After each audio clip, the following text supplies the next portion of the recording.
Hello, viewer, and welcome to Spotlight here on Hope TV, where you look and live. And on Spotlight, we always do our very best to bring to you persons who are doing a lot of things in the community to transform our lives in the direction of light. And the subject of young people, youth, whether it's January or it's July or it's December, will always be relevant because youth are everywhere and youthfulness is everywhere around us. And sometimes we ask ourselves, I mean, exactly what do we do with this whole huge population of young people? And that's going to be your subject today, especially the youth culture, the good and the bad. And also importantly, the place of the faith, if any, in the world of young people today. And we are so delighted on this edition of Spotlight to have with us a youth champion. He's been extremely consistent for a long time in youth ministry. That is Reverend Ken Aringo. Now, Reverend Ken Aringo is many things. Of course, he's a youth champion. He has been a youth minister for a long time. And right now, he is the Africa Director, Africa Ambassador of the First Priority Global, which is a discipleship movement that takes care of young people in light of the next generation. And he's also a counseling psychologist. He's also an author. He's many things. And he's just the right person because he is right now very much immersed, as he has always been, in the lives of young people. Wow, that's a lot. That's elaborate for us. No, that's half. Just have your introduction. You know, thank you, thank you, brother. It's not even half, actually. And thank you for the honor. So we're happy to have you. Thank you for the honor of being on Spotlight. You know, when we see you, that's right. We see young people. That's right. Like wherever you go, we see Reverend Ken Aringo. We see youth. Amen. Because you've had such a passion. Yes. For young people for as long as I can remember. That's right. And maybe you can tell us as we do this, what keeps you in this part of the vineyard? What keeps you in the youth part of the vineyard? Amen. Even as you've seen many generations of young people, you never quite graduated. That's right. To another place. You seem to be even more intense. That's it. The more you grow, the more you... I turned 50 on 6th of June this year. Listen to you. Yes, we thank God. Yes. And the more you head towards this part of life, the more you're intense about the young people. That's right. Why so? Wow, for real. And thank you so much. Like I said, it's an honor to be on Spotlight tonight. Why am I still digging deep in the youth ministry? I keep seeing there could be another Ken Aringo who needs to be salvaged. There's a diamond in the rough.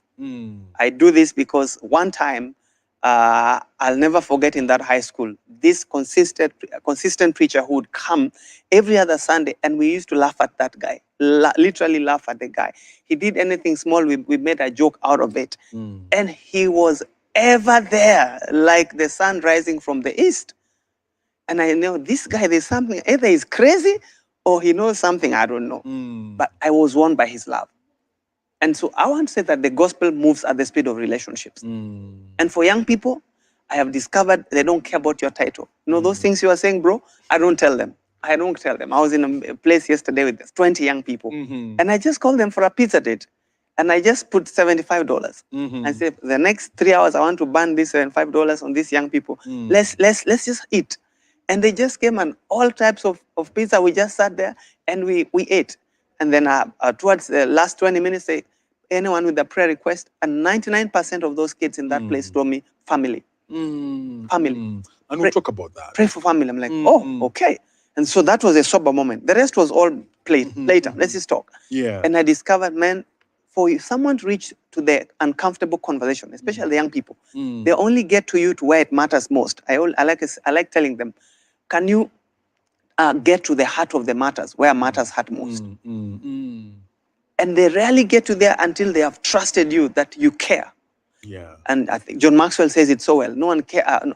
People don't care how much you know until they know how much you care. So I mean it because young people are moved when you care. And they open like a soft petal and they bloom. They just flourish if you care. You know, it's interesting because many parents, many institutions, one of their big questions is, how do we get into the lives of the people? Oh, Right? they start caring. So many. I mean, Yes. even on they say all this generation, we we don't just don't know how to That's right. get into their lives. Yeah. But you just said something very important, that they will respond to care. Yeah, oh, they will yes. respond to love. Their, Right? their spelling of love is Time. That's how they spell love. All right. All right. Give them that, they're in. And you know, sometimes, and I'm sure you've heard this before, that if you show too much care, Yes. then you spoil them. So you're spoiling them, and that's one of the nice and lines. that's way that's it's young people is all about tough love. You know, I've had that, and I think that's something is very generational lie. One of the things I've seen for I began ministry to youth 27 years ago. There's a place where tough love was needed. And today, I met a young lady who actually right now is doing a lot of things in this country. And she says, I was 14 years old. You came to our school, and I took this, there was something, like a pen or something. And she stood on the stage, and she literally took a secular song and put gospel lyrics in it and was ministering in my meeting. And I rebuked on the spot, say, you can't do that here. And she said, from that time, she was like, who is this guy? And she came after that, said, and she thought I'll pick the fight after the whatever, the rebuke. When she came down, I hugged her. You know what? Let's talk. I see you desire to do something. Let's get you on a track. And we began a relationship, a friendship. It's been over 20 years with that friend. It's like, I just admire that you didn't just come to call me out, but you cared enough to know why. Okay. And to follow through.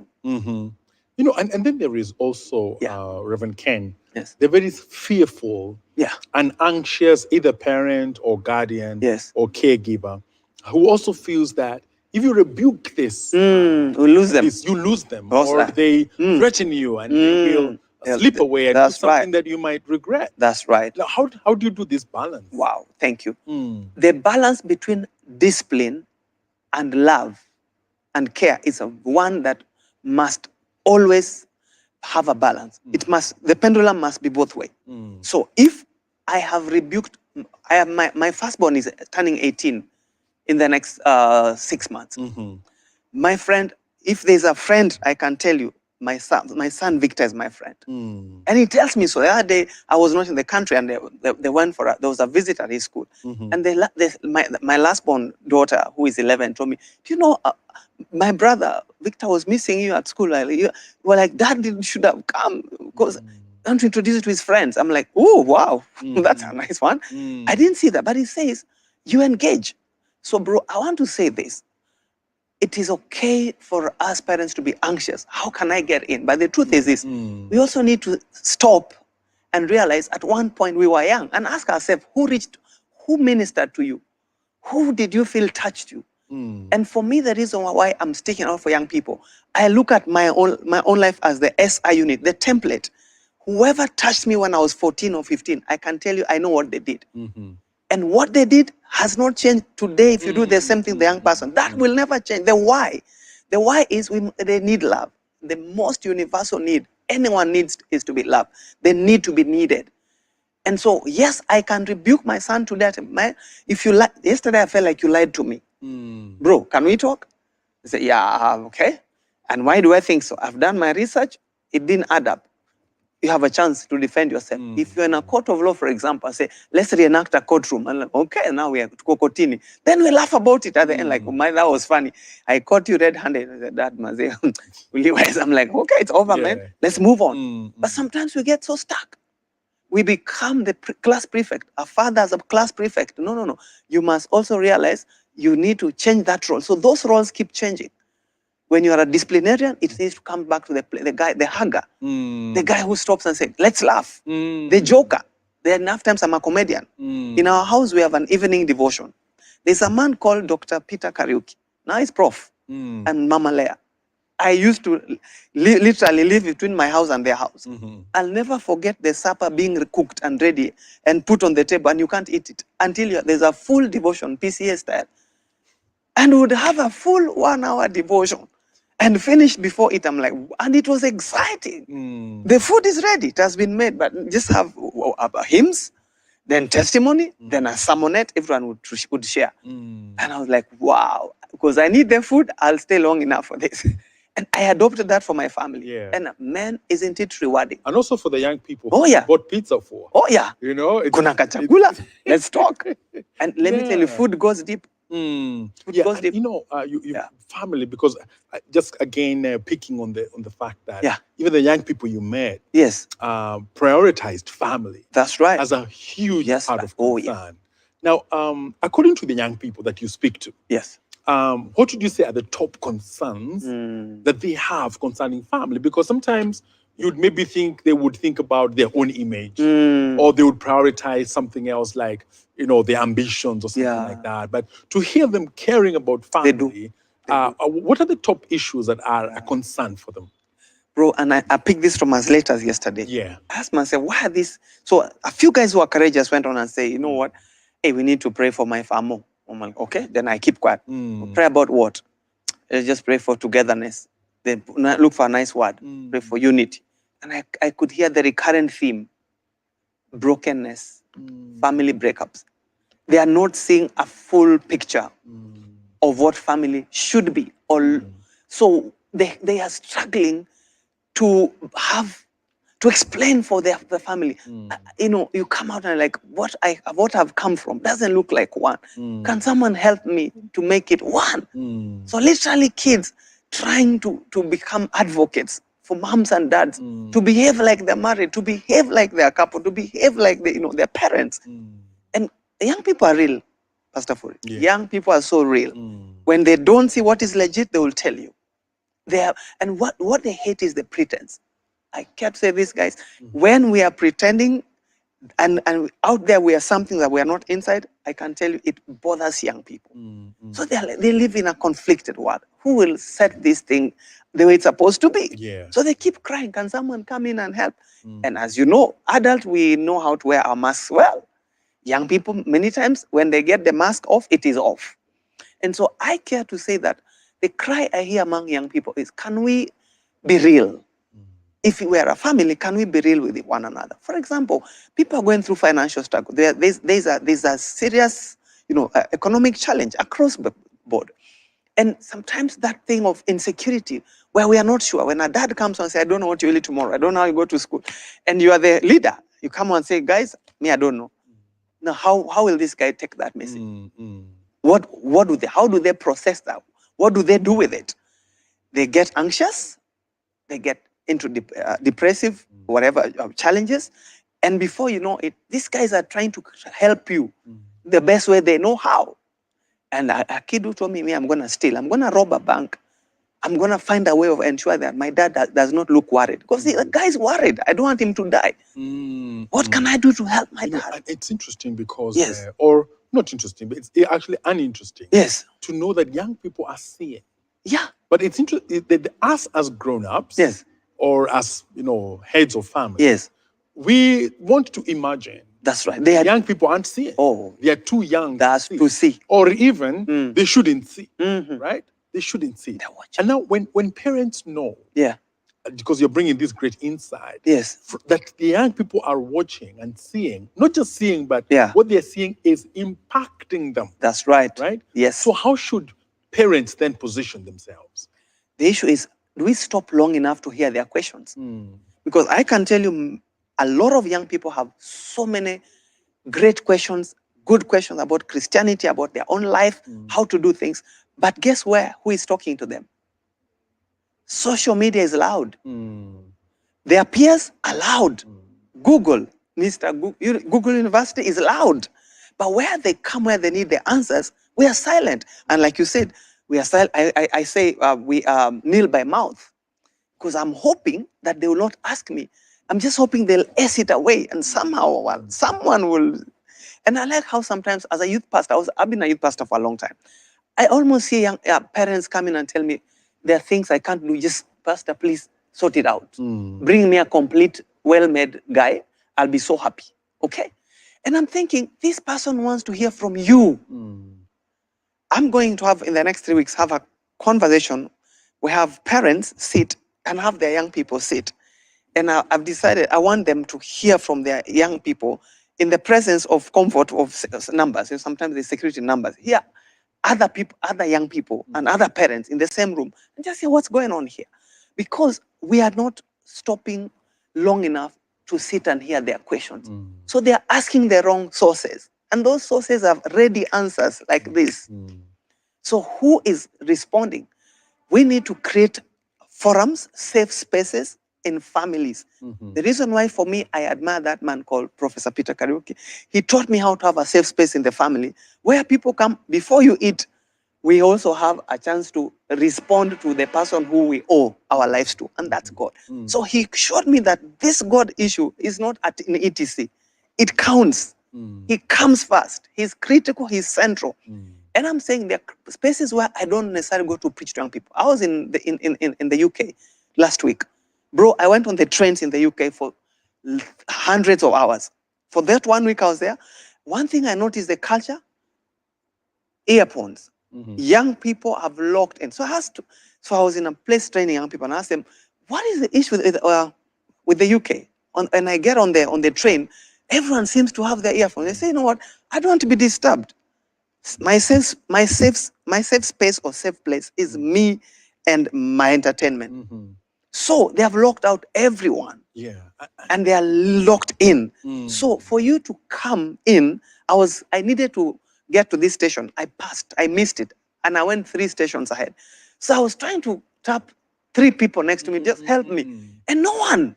Guys were lost. I'm like, I'm dead, man. You know, that's I'll just stick with the home a little bit. Yes. Because parents are doing so much. Yes. And one of the things in their doing so much Yes. is that they do not actually have time. You know, they don't have time for the children. Yeah. In the name of working for the children. Yes. Right? Yes. And a parent right now is asking themselves, like, in terms of my role as a provider. Yeah. And now I have also to be a parent. Yeah. And what will I do? Because my kids are they need a lot of money, you know? Right. Yeah. This family needs a lot of money to run. Yeah. And then also here I am, I'm supposed to be a present parent. So, I mean, tell me, just tell me. Wow. I think we must be able to be ready to balance our roles. We cannot abdicate the role of being an opinion shaper, a value shaper for our children. And then, because we'll complain that they have wrong values. So I care to say this, bro. If I'm going to be a hunter the whole day, when I come home from hunting, I'm bringing food to someone I care about. Do I want to feed a hyena in my house that will eat me? Because you've had it where a kid comes home and murders a parent looking for their money. I had a kid who told me, I can't wait for that guy to die.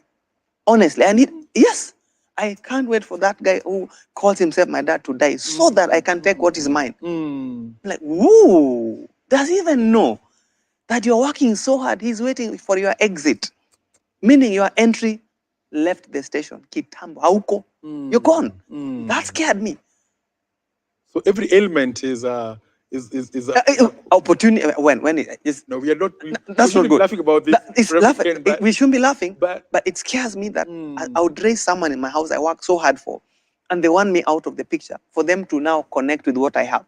So they lost me. Now they're waiting for my goodies. All right. No, just before we go, because we're going for a break in a short time. Sometimes many children, grown up, blame their parents for things they didn't do or things they did. And they attribute especially their failures and gaps to their upbringing. Is there a point where the young person must stop blaming the parents and now take responsibility? That's right. There is. And I don't think you can live this life without taking responsibility. And for me, I step in as an intervention, as a minister to the young people. But I always hope that the core of this conversation can continue at home. Okay? So, bro, what I say is this. If I'm able to have a balanced role where I can tell my son, do you know, I remember one time I told them, I've noticed you guys are turning from the time turn 15, 16, that you have clearly friends from both sexes. And I was bringing the subject of girlfriend. Yes. Okay. And I said, should we ever find one? allow me to help you understand. There's a diaper involved. Say, Daddy, where is the diaper coming? Say, if someone gets pregnant, they need to go to a hospital. It's called a maternity. I discussed the whole process to the end. Like that, we don't need that now. I said, just in case, to be forewarned is to be forearmed. So I began this funny conversation of pregnancy and hospitals and the mess of raising kids. They're like, a bit too early. I said, it will help if you. So one time they come and say, Dad, you know that conversation you were saying? So a friend of mine the other day got someone. You need to talk with him. I'm like, said, no, but I already shared my raw material. So you just help the guy.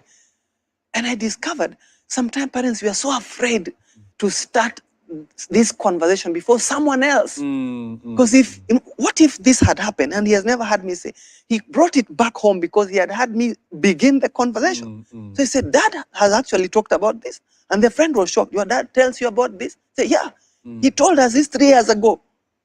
That if we ever get someone pregnant, we should not, number one, tell that person to abort. Don't run away, take responsibility. Now you are a father. I was discussing responsibility. You can't run away from what you have done. You clean up your mess. And some of the messes in life are A, B, C, D. We discuss possible messes we can create. You refuse to sit an exam, you go to sleep in an exam room, there's an exam. You'll get an E. You'll explain why you got the E. Don't go and mwakenya an exam. Because you become a doctor for an exam you did not work for. Then you are given a patient in the whatever, on the table. Say, can you do a surgery? And you have no idea what to do, but you got an A. What do you do, my guy? You run away and you are an accomplished doctor with with cooked grades. So I discussed all this stuff. Like, okay, that's too much. Yeah, let's just discuss, just in case. I use the word just in case, to prepare them for the journey. Parents must become protector, provider, vision shaper, and value former, opinion shaper in our family. All right. I think that's in the latter part of this conversation, we'll talk about those values. Because that's right. When it comes to the reputation of young people, that's right. I mean, a large part of it is really negative. Young people are seen as largely immoral and loose. And we want to ask ourselves whether that is really a genuine view. Yes. You know, are we like just blanketing young people as immoral, or is it really real in terms of their generation?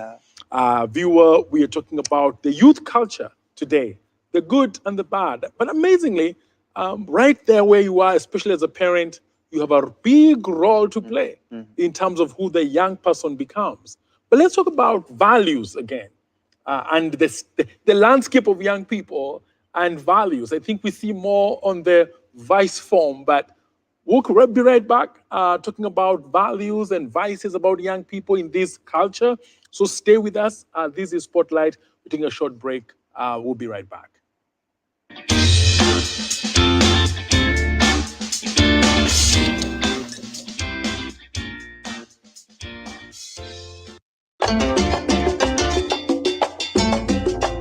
Unayotarajia Ijumaa hii kwenye Mizani. Leo nikiwa barabarani kuelekea mtaa wa Kitengela. Mpenzi mtazamaji, kuangalia ua likirembeshwa, ua la waridi kwenye keki hii ambayo najua hapo ulipo watamani wameza mate tu. Tuweza weka hii pia, hii ni nzuri.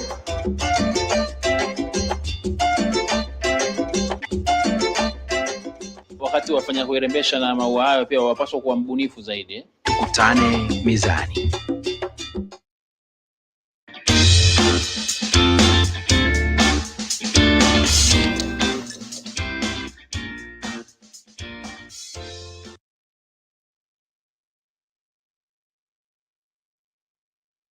Well, welcome back. This is Spotlight, and we're talking about youth culture, the good and the bad, but some amazing insights that are coming to us from Reverend Ken Aringo, who is a youth champion. And so stay with us even as we talk about values and vices. This whole moral zone for young people. And when you talk about morality, most of the times, we talk about several things. I mean, one is purity in terms of sexuality. We also talk about integrity in terms honesty of the way you carry out your work and all that.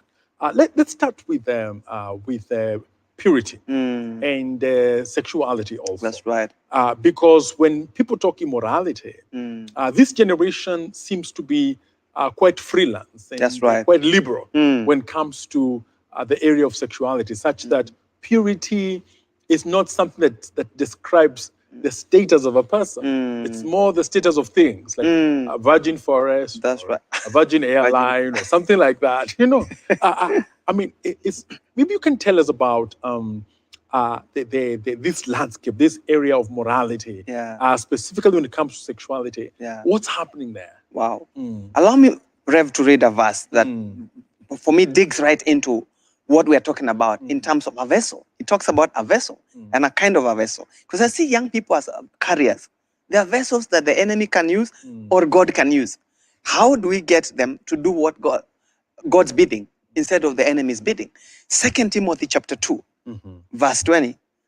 The Bible says, in a well-furnished kitchen. This is the message. So if you are a KJV person, forgive me. NIV, forgive me. This message, I do it with young people. In a well-furnished kitchen, there are not only crystal goblets and silver platters, but waste cans and compost buckets. Some containers used to serve fine meals, others to take out the garbage. Become the kind of container God can use to present any and every kind of gift to his guests for their blessing. How do you become the kind of container God can use? That's where values comes in. I don't think anyone can ever expect something to grow in a vacuum. And I think sometimes we stretch it too far, adults and parents, even church sometimes. We expect these young people to suddenly move from being 11, 12, 13, and then 35. You get shocked when they are being 17 and 18, when they are being 20 and real 20, when they are being 21. And they now think, I've finished campus. Man, I got a first class. I met a kid who told me, I'm a first class graduate of a very prestigious university. So when you're talking to me, please remember that. I was giving a talk in a place. So I said, okay, I forgot that part, that there are serious intellectuals in the room. So I just spoke my thing. I said, okay. So at the end, he came and asked me, do you think I was nasty to you? I said, because you didn't respond. I didn't respond. The way he's been using that other places. And he likes the reaction it evokes from people. When people start getting defensive, who do you think you are? I like, I downplayed it. He said, my God, I'm in good company. I need to tap from that scholarly input in this room. So whenever I stop, please add in. Come through for me, bro. So this was meant to be a banter. He wanted to push me away. But for me, I saw this an opportunity to begin a conversation, to come in. And I was like, this is different. So I share that sometimes with parents. How can we intentionally ignore the stones the young people throw? Because they want to test how deep are you going to go. Young people like testing. If you come to them just to preach and they think, okay, this guy was paid to come and tell us stuff, they will test the limits. So I always stay long enough to let them know, man, this is not an event. I'm in here. So how do you shape value? They want to watch me. Values are best caught, not taught. Bro, I can tell you today I was in a meeting where I walked in and I expected at least 3-4 people to know me when I come in. They're like, hey, miss, I'm zero. These guys they don't know me. I'm like, okay, this is intimidate. And these are young ministers. And so at the end, someone comes and like, I don't know them. Clearly, I don't know. They're like, you may not know me, but maybe I was a teenager. They be long 20 years ago. They are now a mother with kids. And they're like, you did. And they describe the sermon. They say, even that time I was not born again. I cared less. But somehow I remember because of the illustration you used. And I'm like, ooh. So these kids actually listen. They do. We shape values when we are able to model it. Can you model? And you model by living it. And you don't live on TV. When this show ends, bro, we're going to go to the ground. Mambo kwa ground. And that is where it counts. I think for me, the greatest mentorship I've seen, there's a young man today in my life who tells me, Pass, if you ever need a V8, the day I get my money and I can afford a V8, before I buy mine, I'll buy yours. And this young man is doing fairly well, so I know it's coming. He keeps telling me that. And I've watched this young man grow from fare 50 bob. Would share my last fare from a church in this city. We have finished our meeting. It was every Wednesday. We met there for 10 years. And I would catch a matatu with these kids and we would go home. And we get home and buy samosas and eat and then go different direction. At 9 p.m., I was there with these young people. So they say, Pasi, if you ever reach a point you umekosa do, manze niambie, mimi nitakusort. I'm like, oh, because they remember, we sacrificed. We shared 100 bob. We didn't have it, but we were just there with it. So it was not, I didn't come there because, I mean, do you know who I am?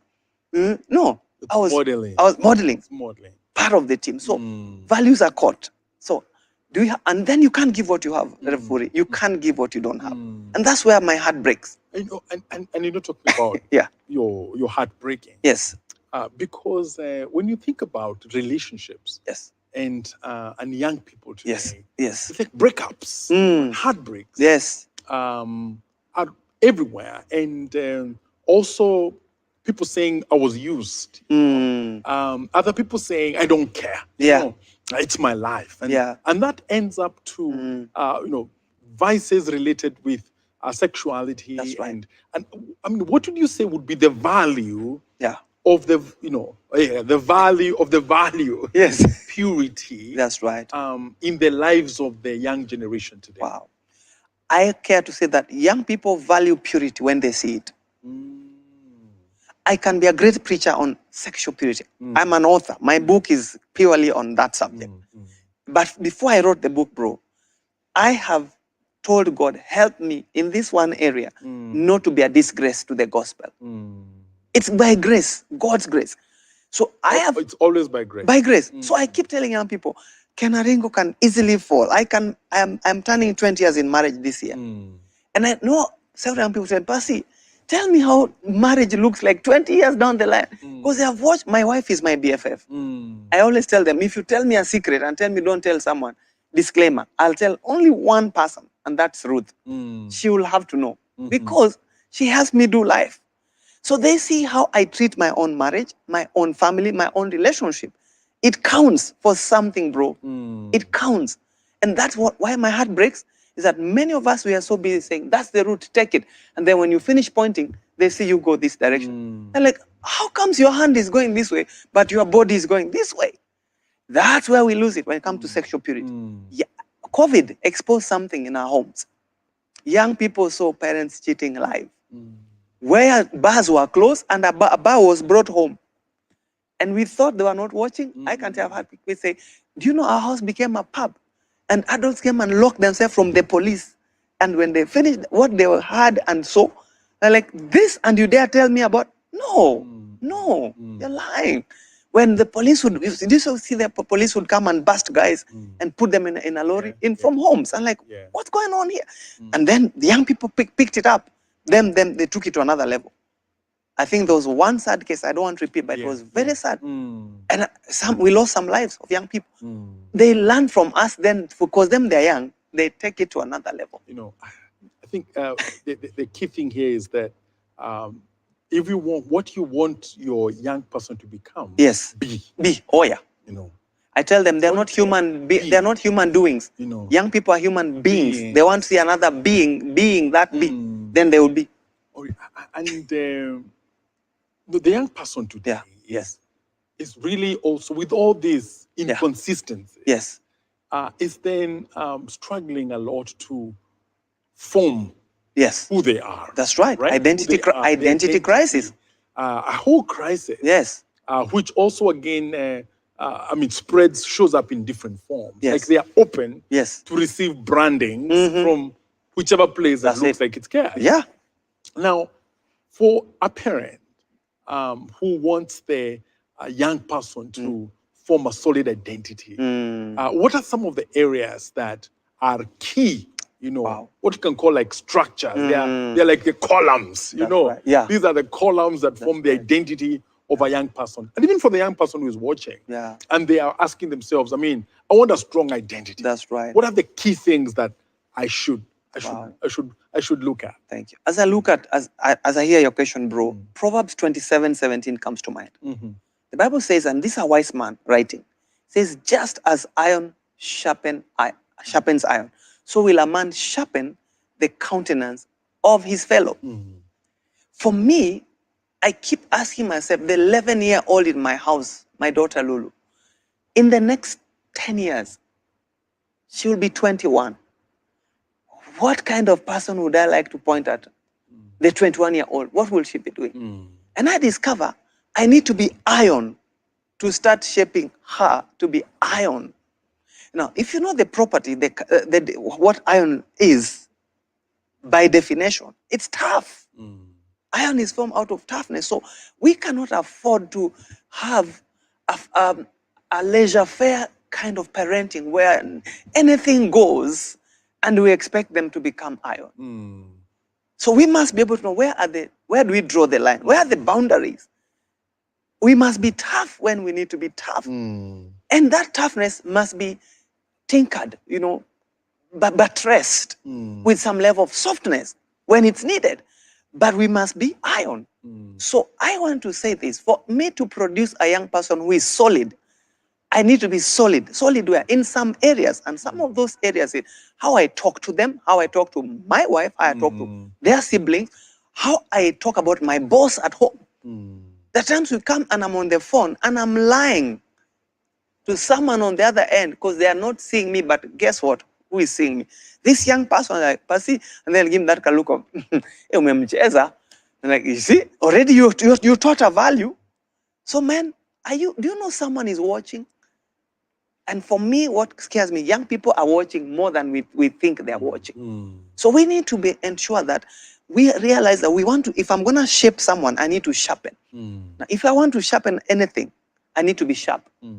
All right. So have we sharpened our edge in terms of our theology, our doctrine, our life? Paul says, let your life preach. Your love, your purity. Paul is talking to a young man. And he says, be an example to who? The believers in your word. Then he starts counting. Love, purity, faith, walk. I could go on and on. And those are the pillars. Those are the pillars. Those are the, yeah. Are we being an example to them? Paul could only tell Timothy that because he had, in those areas, Timothy could say, I know a guy. Are you that guy? And I like the way the scriptures put it. Because even a young person who is asking themselves, I mean, what do I build on? Yes. And you're talking about love. Yeah. Talking about purity. Yes. Talking about speech. Talking about all the right. columns. These are, if you build on these columns, then I mean, we have a nice house. And talking about strength and all, it's a dynamic in this culture. Yes. Where we find that even a lot of relationships are female-led. Yeah, all right. That's right. Are you sure you want to go there? No, I've already gone. Okay, okay. Thank you. I can't now. Can't retreat. I cannot retreat now. Let's go. Yeah, because we find that the girls are leading relationships. That's right. Yeah. The girls now are starting relationships. That's right. The girls are the speaking ones their mind, breaking the relationship. That's right. The girls are, I mean, engineering everything, and the boy is tagging along. The best boy is the cooperative guy. The one who cooperates, not the one who directs, the one who cooperates. That's right. I mean, that dynamic. Right? Yeah. Wow. Why I said I'm not sure you want to start. That's a whole topic because it's one of the topics that for me really I watch with sadness. What the scenario you're describing over and over. I go to train. I think the last 6 months I've been in 7 countries in Africa. And bro, I can reproduce the template. In the room when I do 30 minutes, then I say, guys, talk to me. What are you hearing? 90% girls will be ready to say something. The boys I have to prod and say, okay, boy child, don't let me down, man. I'm one of your own. Talk to me, somebody. And they're like, all has been said. And I'm like, where? Then as I begin asking myself, where is this coming from? Where is this coming from? It's coming from, I think the reality is, and I discover something about the youth culture. When you talk too much, you are a cow, you are a wimp. So you're more composed when you're silent. It's called silent wisdom. So I know my stuff, I don't shout about it. Or concealed humility. Yeah, that's right. Concealed humility. So this guy has deep points, but they're not being said. Just, you can see, read my lips. See, me, but it's a lie. If I'm going to teach something as a teacher, I need to speak it up. Faith comes by hearing. Values are formed by hearing. So I keep telling the guys, listen, if you want to lead a family, you're going to be a priest, a father, a husband to these ladies who are speaking to me. Will you speak after they have spoken everything? You need to learn to engage. Let's go. And we challenge that. Can we create a conversation? It's not a monologue. And I think sometimes we give up too fast on young men. I want to encourage a young man listening. That little thing you've been thinking about, stop thinking, now say a word. Put it in words. Say something. We need to quote you. We cannot quote you because most young people tell me, I don't want to be misquoted. But men, sometimes being misquoted, you learn something that next time you know how to say it. There are times me as a speaker, I've said some things I regret. I'm like, did I have to say that? Then next time I'm like, hey, I learned the hard way. Now I will not say that. I will say this. So let's not fear to make the mistake. I think we must reach a point where we're encouraging young people. I was in a place last week and someone said, this young kid, about 4 years ago, they were all over the place in Sunday school, the ones who are talking. Now they are preteens. They are so quiet. I said, it's a stage of development. We call it a human development stage. So they're in a stage whereby they are observing, they are checking around. They want to be sure by the time they say it, no one will laugh. They will not get it wrong. They are careful. They are guarding themselves. But sometimes they guard it too much. We don't get a chance to influence and inform. So can we create safe spaces for the boy child and the girl child? Could it be that young people in their football match, I thank God for some churches in this city, I've seen this model as I travel, where we just bring young people and create a safe space whereby men are very relational when they're doing activities. So create an activity where they can do. And I thank God for my good brother, Ernest Wamboy. He's done a nice game called Logos. I just bought it today. And I'm hoping when my kids come home tomorrow, we're going to do Logos. Thanks, Ernest Wamboy. I just want to do a Bible game in an activity, you see. Because I was thinking, which activity can I do whereby we're doing something, but also I'm getting a chance to speak. Because sometimes when you call young people, say, today tunataka kuongea, Dad, your dad tells you, this evening we need to talk. I can tell you guys are like, hey, there's trouble. What if today we need to eat? I brought something, I'm going to cook. One of the things I want to do over this whole day, I want to cook a special meal that I learned a recipe for my family. And I'll be there on the chef. In that conversation, I want to invite everyone to the kitchen to help me cut the kitungus, the ones I don't want to do. And let's just do something, I'm confessing. So that we can do an activity. So I want to say sometimes we are judging too harshly. But young people are quiet because when we say they have young men, and sometimes we go with the bashing. You know, there are men in this room and you're behaving like women. Can you talk? No. You're killing them, Father. Lift them up. I like what Dr. Miles Monroe say. You catch more flies with honey than with vinegar. Let's add some honey, less vinegar. You know, and catch these guys. Yeah, and because you are on the front line That's of right. discipling for the future, That's right. for the next generation, we want to stay again with, you know, the young man. As you look at the next generation, knowing that dynamics have really changed in terms of our culture, what was supported by the culture, in terms of young men just being granted, you know, places of leadership naturally, you know, just by the fact that you are a man, you were already ahead, you know, before you even were, you know, at birth, you were ahead. Yes. You know? Now it was automatic. It was automatic. Now that has shifted. That's right. So in the next generation, I mean, what should the young man look like in this new cultural environment? Wow. I don't think anything should change in terms of the expectation of the role, because if I look at God, is very clear. Scripture is very clear about the place of a man, the place of a woman, and I don't see a fighting. I don't see a competition. I see complementarity. And so for me, it's always the joy of calling out what is already in. Thank God for potential. That if we know that Furi is supposed to be this, we need to find out from him, do you know what you are supposed to be?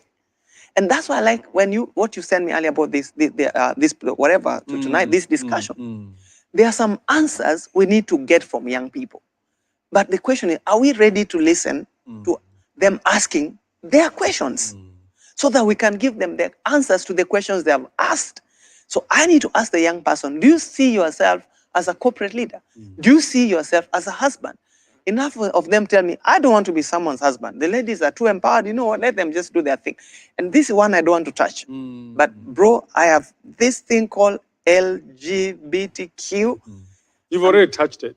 Okay, I'm going to touch it now. Why I'm feeling that there's an issue is now coming at us. For a long time, it was there, but guess what we did with it? Whenever we saw it come, we did like that. We were hoping it would just go somehow. And there were kids. Pass over. Pass over. And now, it has come right on our doorstep. And it's now my son. It's now my niece. It's now my cousin. And they're telling me, you know what? I don't want to be a man. Because this young man, who you all see as a man, has been influenced by the mom, the aunties, the Sunday school teacher, the ecosystem of forming values. And what they see is female. So this young man is wondering, how can I be what I don't see? So they feel justified to be that picture of what they see constantly and predominantly. We got to deal with that. Wow. I was hoping I don't go too deep into this. Wow. Because that's a discussion I'm having right now. Our young man has come and told me, Percy, tell me I'll start being a man. I've never seen one since I was born. Never. Yeah. So I think, as you say, we should not just say that, why are you... Legislate. We are running to legislate it. Yeah, and why are you becoming that? As what should I be? A simple choice. Yeah. It's more complicated than that. What have I seen? You know, what I see, that's society. right. It's a reflection of what we have been. And we can't hide anymore. Because even when we talk about transformation or focus on the right gender, if you're a man, be a man, woman, be a woman, they still don't have the models. That's right. We still don't have the male models. That's right. We still don't have them. You which see, is really unfortunate. The first time I was given this Very Bible, difficult. I'll never forget, Bonke, in Eldoret, Huruma. It was 1991. I had been suspended from school. I had stumbled on this crusade in this big ground because of the lighting. I used to love disco. Music, something loud. I looked at the lighting and I heard the music, the sound. I was like, here, this one, I must stay long enough, man. This sound is deep, man. I'm like, woo! Then the guy calls me out from Huko. Said, there's a young man here. God is going to send you to nations. I'll never... Reinhard Bonke said those words. I tried to get my way from the back to the front. I came almost to the podium. They said, and he kept, God is going to use you. I'm like, no, it's not me. I'm on suspension. You don't know what I've done. Crazy stuff.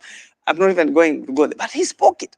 And then he said, the word of God. One thing I want to challenge you, be a friend of the word of God. Wow. And when you're at that, I'm like, what?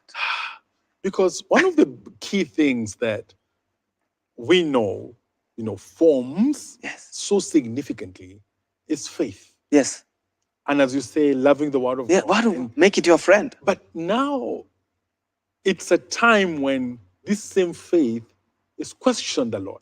That's right. So the young people are growing at a time when, this faith is questioned. Yes, this right. faith is doubted. That's this faith is held suspect. Yeah. Right? And so even as the churches gather, mega churches and even there's so many channels of reaching out, channeling out the gospel, young people are like, what's this? What's its value? That's so how do we inject or bring forth this faith in this whole cultural crisis? Wow. This thing that they're suspicious about. That's right. How do we make them know this is the answer that they are looking for? Bro, I thank God that at the beginning of this discussion, I heard you say something. The kind of people who are reaching young people aggressively, guess who they are? The corporates, the world, the advertisers, those who are selling merchandise. Right now, if you look at the next phone that is being... I used to be so excited about my phone. When I got my iPhone at 13, I was like, this is it, man. Then that day, I said, Percy, have you seen iPhone 14? That thing is on they made me look like I have a kabambe. And I'm like, I've barely enjoyed. I've not finished the loan, man. Like that, we have moved on. So someone is sitting somewhere in a laboratory saying, what is the next thing, the next big thing? No. The world is busy thinking about the next big thing. The church, are we thinking of the next big thing in terms of letting these young people know, see this God as almighty? Do we paint God as a weak God in court and can't defend himself, or a God who is almighty? Who will live out the example, model out a God who is almighty, all able to meet us when we are down at the bottom, can rise up and rescue. Because the world, what the youth culture does, they raise a pop star. When they want to send a message, they raise an icon, a model, an idol. That's why there's all these idol shows. The next thing, the next big thing is we want to unleash to you the next pop idol. And whoa, and all colors, and whoa, and the lights, and like, that's the guy. And the money is loaded. And the money is poured, yeah. and they're, whatever they want to do, they're facilitated to do. I care to say we must now begin to put our mouth where our money is. Whatever you want to say it. The truth is, if we're not willing to invest in discipleship of the next generation, raise an army. We must raise an army of youth workers and equip them. We can't take them to a Bible school, then now they have a diploma, you are a good youth pastor. We can constantly retrain them, love on them, open our homes for these young people. Bro, one of the things I've decided, with me and my wife, our home is an oasis for feeding. We have opened, over COVID season, what we did, we decided that we're gonna create this as a family. And there were times when we just sat as family with these young people, say, I don't have parents. Can you be my parent? Come home. Let's create family. So we must stop theorizing things and become practical. Can the church be practical? Practical theology. How does it look like? Let's be. Let's stop saying it. Let's be. You know, and as you speak about that, another important dimension is that somehow as a church we have been, we have perfected being in the cathedral walls. You know, whereas you hear that our youth group has maybe 20 people, just a lot in that 20 people. But we don't in terms of the 80 community who are out. You know, the ones who will never come. That's right. You know, no matter how bright the lights. That's right. No matter how good the structure. No matter how loud the music, they will never come. But they are we ready to go? Exactly. Or are we ready to prepare our 20 to go out for the 80? Yeah. So how do we flip that so that our eyes are in the community? Our eyes are in the community and not just in the cathedral. I'll tell you something why I honestly signed up 2 years ago to join First Priority Global. First Priority Global was founded 53 years ago by a guy who has been a youth pastor for 53 years. He was 20 when he began. Now he's 73. I was with that man in his house for 2 days. And he spoke to me how he was a basketball coach, a chemistry teacher, and he was a youth pastor at 20. And that time the US came up with this law that you cannot go to a school and preach. And he asked himself, what will I do with this gospel that I have for my young people? I don't want them to just learn chemistry from me. I want them to learn the gospel. He began a small group with these young people, youth group in church. And he told them, when you go out on Monday to school, please go out as ambassadors to your generation. Please share your faith, because you influence each other to do wrong things. You can also influence each other to do good things. He began a peer-to-peer strategy of discipleship. And he said, I don't want you to be bloated. Don't suffer from spiritual constipation. You can be sure I'll give you on Sunday. But you can't keep it yourself. Go share. Bro, I have seen that man. I've traveled with that guy. There's nowhere you'll go without one person saying, oh, so-and-so is here. He mentored he traveled every city in the US. Because he had a burden to ensure that we cascade it. We spread it wide. So we cannot have the cathedral mentality. Otherwise, we'll have empty cathedral. I cried 2 weeks ago when I entered a cathedral that is so old and had become a museum. You know, Reverend Ken, clearly your emotions are. Yes. Just tell us where your heart is. Yes. And my prayer and your prayer and our prayer is that we shall have a whole lot of people, an army that that's right, goes to the zone of young people. Yes. With tears in their eyes. Yes. with tears in their eyes, and not just tell them, but exemplify for them. That's right.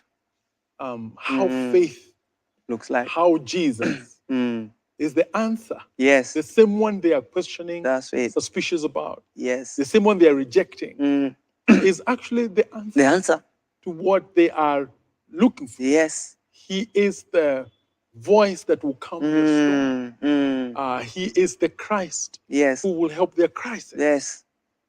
And so as you keep working, please come again here. Amen. As we talk about young people. That's right. And as you work throughout Africa and the world. Amen. I mean, keep doing it. Amen.